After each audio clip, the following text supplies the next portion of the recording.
High বন্ধুরা, শ্বশুর রাত্রিবেলা মাছই এসছে। দেখুন রুই মাছ,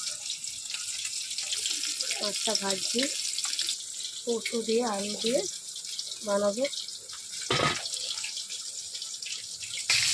এই মাছ ভাজা হচ্ছে,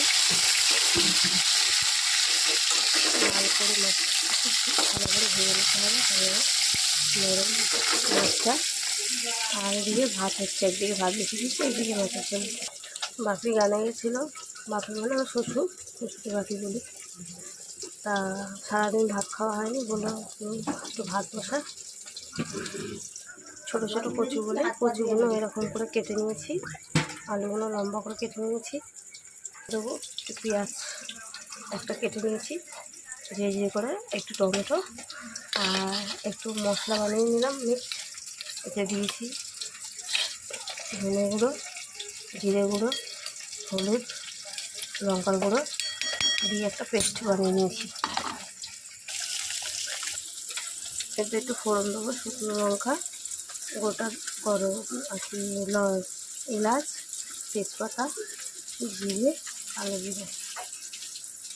মাছটা ভাজা হয়ে গেছে, কচু আলু একটু ভেজে নিলাম,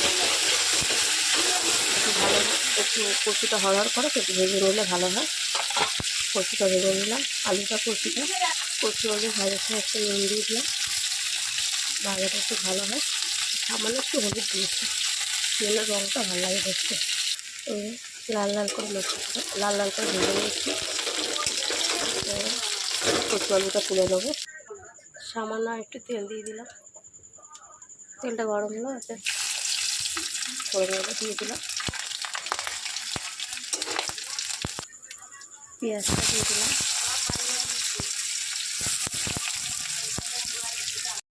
কেটে রাখা টমেটোগুলো দিয়ে দিলাম, এই মশলাটা করে রেখেছিলাম সেটা দিয়ে দিলাম, ভেজে রাখা সবজিগুলো দিয়ে দিলাম, কচুটা আলুটা,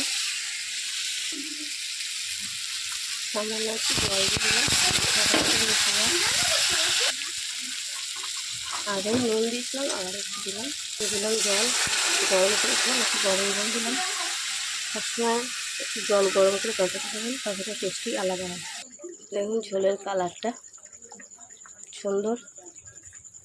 ভাত হয়ে গেছে, ভাতটা উপর দিয়ে দিলাম, হ্যালো নামিয়ে ফেললাম।